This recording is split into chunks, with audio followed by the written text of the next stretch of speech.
This programming glitch in the game to go ahead and expose the weakness and open up plays down the field. Coming up next.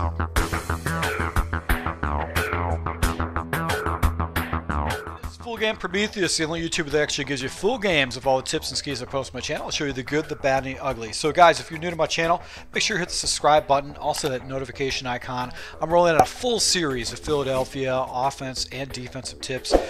In particular, this is the fourth part of a four-part series out of the gun doubles flex. We're going to take a look at the play action stutter post, and I think I discovered something that's really not been getting talked about a lot. It isn't getting used by other Madden players, but it's a glitch in the system, and it's going to allow you to go ahead and expose your opponent in the flats. It's not the most efficient way, but it is something you could throw into your scheme just to annoy the hell out of your opponent. And the way this play is designed, which is play action stutter post, it allows you to attack your opponent deep down the field. So if you throw this little trick in the system, it's going to definitely help you. So basically the way this play is designed, it's a shot play. You're going to be taking the ball down the middle of the field. I don't like having the two posts so close together. I just think that it doesn't really make the play best. This route by Smith is going to be the money route. You're going to be able to get a good 20-yard gainer off of it. But most players, what they'll do is they'll try to complement it with the tight end on a drag route. Now, I didn't really necessarily like that. So I started playing around with some coverages, and I discovered that if you take the wing route, instead of going to the strong side of the formation, you do it on the back side of the formation. He does get in the way of the quarterback, but what happens is that really nobody's going to follow that guy over, and that's going to give you an opportunity to go ahead and get a big play over off on the left-hand side against all different types of zone coverages. Now, against man coverage, you want to go with the high percentage stuff, so that's going to be essentially, you're going to be looking at this crossing route. And that is going to be where you're going to actually get your big yards against man coverage. The post route on the backside is not going to be an area that you're going to look at, but I want you to watch this wing route by the running back against zones cover 2, cover 3, and cover 4. It's going to be naked, and there's not going to be anybody in the area. And if you're playing basically against an opponent that's not using a lot of man coverage, he's using typical zone coverages, cover 3, cover 4, the type of coverages that you would normally see. It's gonna really annoy the hell out of him. So let's see if we can get this completion, do a post route, be able to go and get a completion, and we're going to go for a good, 30-yard gainer right there. Now against cover 2, what's cool about this particular route concept, so basically I streak up the backside receiver. I take Aguilar, put him on a fade, and the reason I put him on a fade is that I want to go ahead and pull defenders up to open up the area for Smith in the backside. But now, because I actually took Sproles and I put him on a little wing route off to the opposite side of the formation, what's going to happen is that as long as I don't have any block sheds, look, there's nobody in the area. Look at that. Nobody in the area right there, and I'm picking up 20 yards with a high percentage pass with the running back. So this is what I've noticed with basically a majority of the zones out there, because he's doing a backside wing.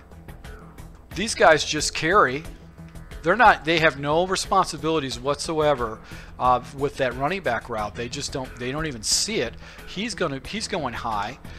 This guy is getting pulled out of the area by the deep post. He's just floating right back, and the running back is just naked out here, and there's nobody in the area except for the defensive line that is actually trying to come down after the quarterback.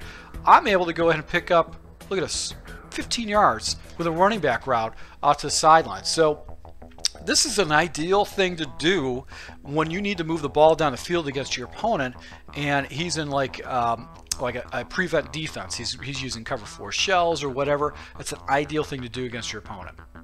So what about cover 3? Well, with cover 3, you're still going to be going out with the same looks. But now what's going to happen is you're going to have an opportunity to go and hit this big yardage ball down the field with the crossing route. So this is going to be where you're going to get majority of your big money plays at. And also you've got you could drop down, you get that one-on-one with a tight end or with a defensive back or defender with the running back route. But we're really trying to set this play up right here, which is going to be that deep. So what about cover 3? Well, with cover 3, you still have that opportunity. We're going to get that naked coverage. And you can obviously go ahead if you make a good move against the one player, the one-on-one, you're going to be in a good situation. We've also got this crossing route here. Now I don't know if I could get that off. I just barely got it off. There was a nice little block shed, even though I was blocking 6. A block shed happened right there where I was actually rushing that ball. But a lot of times what happens is you can actually hit that ball across the field in an open part of the area of the field right there to pick up a good 30+ yard gainer. So that's what I do like about this. Let's look at a cover. So if you've got an opponent that runs a lot of cover 4, same setup. Let's see what happens with the wing route. Well, high-low. If defender comes down to the wing route, basically that means you're going to be able to attack them up top with Smith's route going across the middle. And if you do get some kind of pressure, you can go and just jump it down to the running back and try to make a play against defenders. But this really destroys cover 2, and it's glitchy. It's just not, your opponent's not going to be used to seeing that. You can see right here, I'm able to go ahead and get a little outside. So this is a good play to go and jump into in those type of situations where you need to go ahead and get the ball down the field with a hurry. And I would just keep popping him with this little wing route and force him to go ahead and start putting hard flats. If he does a hard flat, you've got basically a seam that'll be wide open for you against cover 2, and then you've got this nice big crosser right here that is going to be an opportunity for you so you get some fairly big yards. So once again, my subscribers, thank you for your support. Dude, if you like these type of tips, make sure you hit the like button.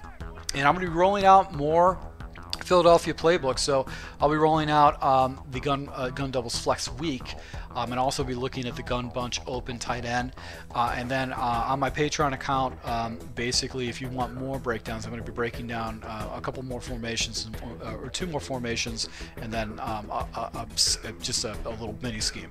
So thanks a lot, and until next time, guys.